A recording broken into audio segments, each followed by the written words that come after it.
18 සන්නිය හොඳ එක තමයි අපේ ওই මගුල් ගෙවල් වල ගියපම් බලන්න පුළුවන්. ආව වෙලේ ඉඳන් වේලි ඉන්නවනේ අර AC දාලා තියෙනවා බීම් එකක් අල්ලනවා. ඕක බිව්ව වෙලේ ඉඳන් අපිට ඉතින් සෙමනේ පීනසනේ ඔළුව රිදෙනවා. ඒ කණ්ඩ දෙන්නේ තව පැය 3ක් ගිහින්. 8:30ට මම ගියා. මං හොඳට බලන් හිටියේ. මනමාලේ ඈත ඉන්නවා වාඩි වෙලා ලස්සනට සරසලා. අර අපේ අය වගේ මේසයක් ගන්න හිඟා කකා යන්නේ මේ ආච්චිගේ අම්මා මේ ආච්චිගේ මුත්තා මේ අඳුන්නලා දෙනවනේ ජීවිතේට දන්නේ නැති පිටසක්වල ජීවින් අඳුන්නලා දෙනවා වගේ මේසයක් ගන්න ගිහින් එක එක අඳුන්නලා දෙනවා. මේ පුංචි අම්මා මේ බාප්පා hina වෙනවා ඉතින්. බොරු hina රංගපෑ. ඔච්චරයි දන්නේ අපේ අය. ඊට පස්සේ එක එක ෆොටෝ ගහනවා. මේ මිනිස්සුන්ගේ හැම එකක් නැහැ. ඉතින් මම කිව්වා අපිත් ගිහින් අතන මනමාලි බලලෙමුද කියලා. ඒ පේන්නේ නැහනේ. ඊට පස්සේ නෑ අපි ඉමු කියලා ඉන්නකොට අනේ කෑම පිඟන් දෙකක් ගෙනල්ලා අපි දෙන්නට දුන්නා. මේක වෙජිටේරියන් කිව්වා. මං කව අනිත් අයට නෑ දැන් කෑම ගේනවා කිව්වා. 9 වෙනකොට සාල කෑම දීසි ගෙනාවා. මස් පුරවල ලොකු කුට්ටි ගෙනල්ලා උත්තට ඒ මිනිස්සු කන්න පටන් ගත්තා. ආගමික සින්දුවක් දැම්ම එක සැරේ ඔක්කොම කෑවා. කාලි වරුණාම වටලප්පන් දෙකක් ගෙනාවා. මං කිව්වා මේවට බිත්තර දාලා දෙන්නේ ඔහෙ කන්නේ කියලා මං ළඟ හිටපු එක්කනට දුන්නා. එයාට ඒ නිසා දෙකක් ලැබුණා. අතිරේක ලාභෝ. එයාට අතිරේක ලාභයක් මං හින්දා. එයා දෙකම කෑවා. මං ඊට පස්සේ මනමාලිගේ තාත්තගෙන් ඇහුවා දැන් මොකද කරන්නේ? කාලි වර නම් යන්න කිව්වා. මං කිව්වා එහෙමද? මං කිව්වා මේ තෑග්ගක් නැ තෑගි එපා කිව්වා. ඊට පස්සේ සල්ලි නැහැ එපා කිව්වා. ඔයා ආපු එක අපට හරිම සන්තෝෂයි කිව්වා. කියලා සතුටේ ෆොටෝ නැහැ ඒවත් නැහැ කිව්වා.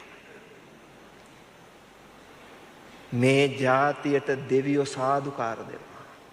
අපේ එවුන් දැන් ඔතන මං දැක්කා සිංහල මිනිස්සුත් ඉන්නවා බොන. එකෙක් බිව්වේ නැහැ එදා. එකෙක් බිව්වේ නැහැ. ඇයි බොන්න නැහැ? නැත්තම් බොන්නේ මොනවද? තරහ වුණත් එකයි නැතත් එකයි පැය 24යි ආදාහනෙත් කරනවා මේ මිනිස්සු භූම දාන කටයුතු. අපේ පිටරට ඉන්නේ උන් එනකන් කරවල වගේ වේල ඉන්නවා. ඒ જાතියෙන් ගන්න හුඟක් වටින දේවල් තියෙනවා.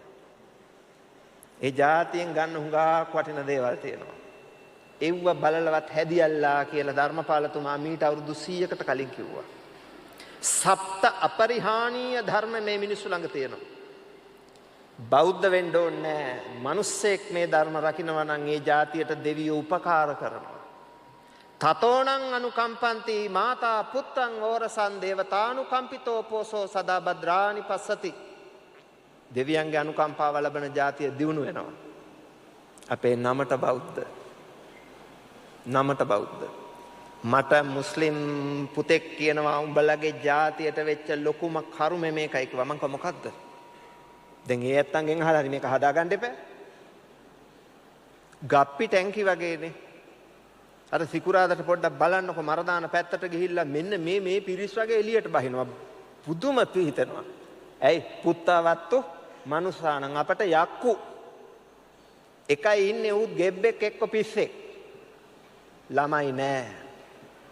විසාකා උපාසිකාවට දරුවෝ කීයක් හිටියද? 20ක් හිටියා. කවුද මේ විසාකා උපාසිකාව? සෝතාපන්න වෙචාර ශ්‍රාවිකාවක් අවුරුදු 7 දී සෝවාන් වුණේ. මේල පළඳනාව තිබ්බ එක හදපු හැටි කියන්න යන්නේ නැහැ. වෙලා නැහැ. දියමන්ති කොච්චරද, මැණික් කොච්චරද, පබළු කොච්චරද නැලි ගාන හිටන් ධර්ම ග්‍රන්ථවල ලියලා තියෙනවා. 75 දෙනෙක්ගේ කාය ශක්තියක් තිබ්බා. ජිම් එකට ගිහිල්ලා මසල්ස් හදලා නෙමෙයි. පුණ්‍ය irdiya, පුණ්‍ය කර්මය, පිනේ මහිමය දරන්න බැරි පිනක් තිබ්බා. කොච්චර ලස්සනට ඇඳද බලන්නකො බෞද්ධයෝ දිහා. මම මේ කියන්නේ මෙහෙට සම්බන්ධයත්ව ගැන නෙමෙයි සමස්ත රට ගැන. මම දැක්ක කටින පින්කම කොච්චර ලස්සනට කරලා තිබ්බද ස්වාමීන් වහන්සේ. ලිච්ඡවි රජදරුවෝ දැක්කේ නැත්තම් මේ තවතිසාවේ දෙවියෝ දැක්කේ නැත්තම් ওই ලිච්ඡවින් දිහා බලන්න කියලා බුදුරජාණන් වහන්සේ වදාලා. අපි හිඟන්නෝ නෙමෙයිනේ. දුප්පත්කම එකක්, පිරිසිදුකම තව එකක්නේ. තියෙන දේ ලස්සනට අඳින්න ඕනේ. දවසක් ධම්මජීව හාමුදුරුවෝ කියනකොට මට හිනත් ගියා. බලන්නේ කිව්වා ඔය භාවනා කරන එමුගේ මූණු දැක්කම නොදකින් නොපතන් නොදෝමකින් 7 දවසක් කණ්ඩ හිතෙන්නේ නැහැ කිව්වා. අනිච්චංගා ගත්ත ගමන් කිව්වා එල්ල ගත්ත ගමන් කිව්වා කටවල්. ඇත්ත කතාව. මේ බලන්නකො ශාස්ත්‍රුන් වහන්සේගේ මූණ දිහා. කොපමණ සුන්දරද? දුක ගැන දේශනා කරපු ශාස්ත්‍රුන් වහන්සේගේ මූණේ තියෙන අලංකාරය. නමුත් සැප ගැන දේශනා කරන අනිත් ඇත්තොන්ගේ මූණ වල තියෙන සුන්දරත්වයක් නැති බව. කෙටේරිය පොරව මන්නේ කඩුව අතේ තියන් ඉන්නේ හුඟක් අය. ඉතින් ඒ නිසා මේව කල්පනාවට ගන්න වටිනවා.